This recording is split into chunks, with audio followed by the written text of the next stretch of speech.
natin, nasa kapangyarihan natin, ipaglaban ng bansa natin. Kaya matanda kayo, kaya bata kayo, babae, lalaki, anong pinag-aralan? Kaya wala kayong trabaho o may trabaho. Isipin ninyo, lahat tayo, Pilipino, kayong mga nagpapagamit sa mga may kapangyarihan. Utangin ninyo. Utangin ninyo.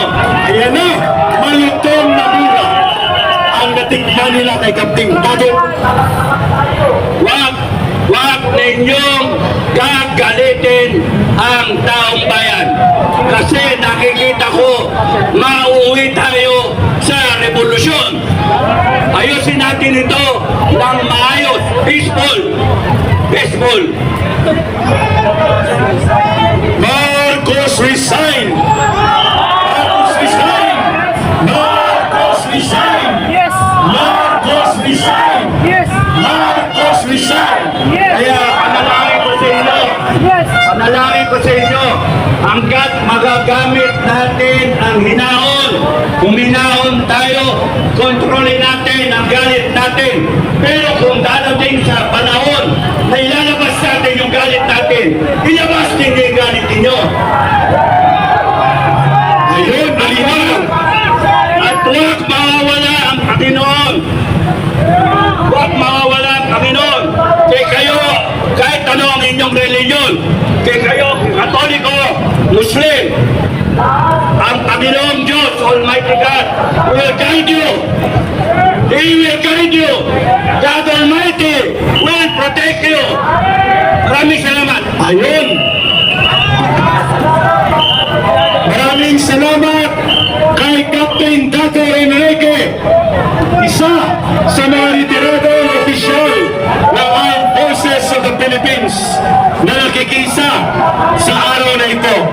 Mga kababayan, ang ating panawagan ay malinaw po. Ang araw na ito ay paniningil ng mamamayang Pilipino. Araw ito ng pagtumbok kung sino ang punong salaring kriminal na dapat may pananagutan sa pananumbalik ng pandarambong at korupsyon sa gobyerno. Walang iba matatapos ang mga rally na ito at magkakaroon ng panimulang pagbabago kung mapapalayas na ang kriminal sa Malacanang sa katauhan ni Marcos Jr. at ni Romualdez. Yan ang dapat gawin ng taong bayan. At dahil dyan, pakinggan po natin habang natitipon-tipon tayo dito ang isa sa boses ng nakaranas ng people power. Halika dito, tatay, at iwanan mo muna ang iyong buwan at sabihan mo mga audience mo, magbabalik ka lang dahil magsasalita ka sa EDSA. Dali na, dali.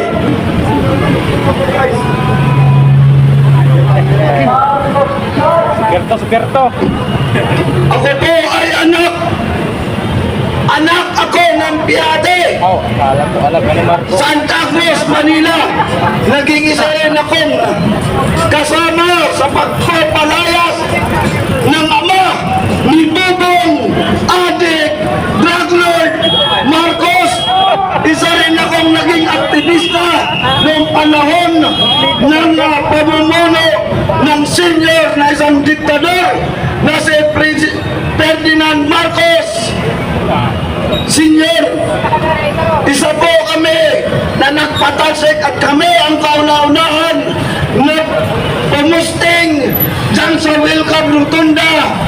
Kasama namin dyan ang kapatid ni Ninoy Aquino na si Bots Aquino. Yun po ang namumuno sa amin sa 21 opisyalis.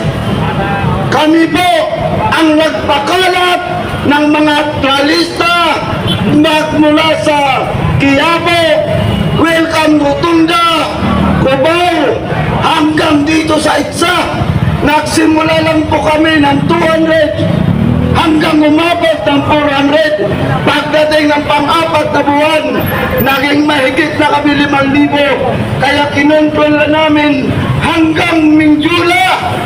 Pinustingan na po namin hanggang mapatalsik namin yung gago, magnanakaw at sinungaling na putang inang si Marcos Jr. na manlilinlang, adik at pinuno ng mga gago, pinuno ng magnanakaw. Putang ina niya, kinakailangan mag-resign na siya ng mapayapa dahil kung hindi, mauuwi na naman yan katulad ng kanyang ama.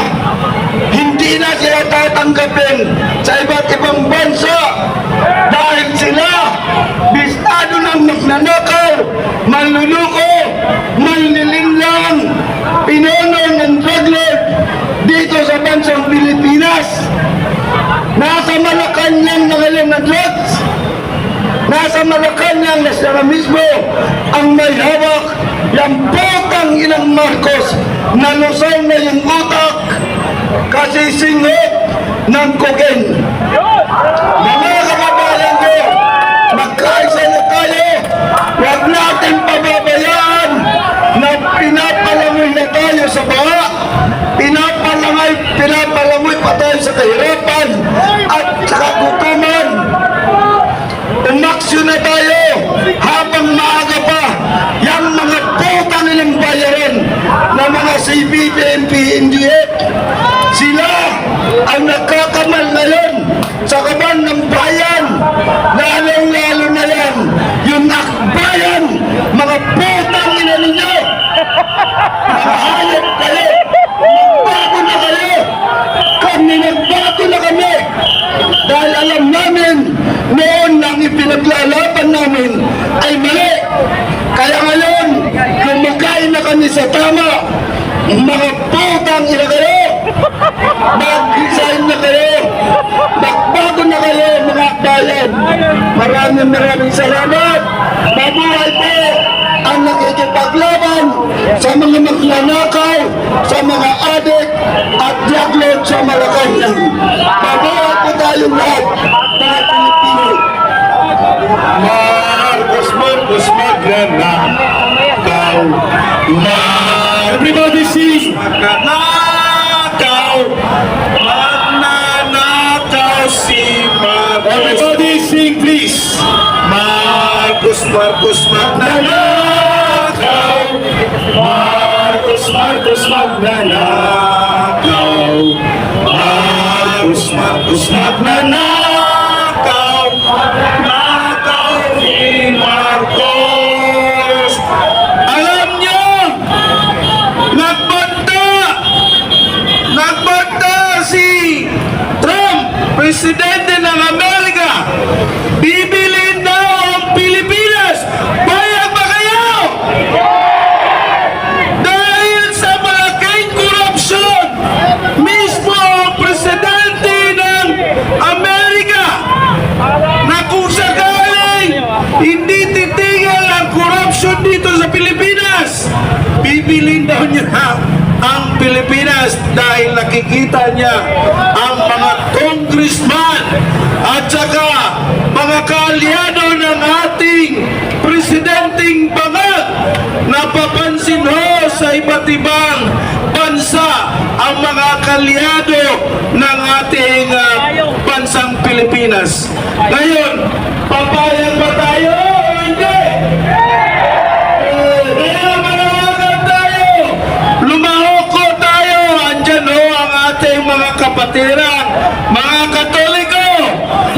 Iparesign na natin ang ating presidenteng bangag dahil wala siyang matinong pag-iisip, wala siyang mga progreso, mga plano sa atin, lalong-lalo na ang mga kabataan.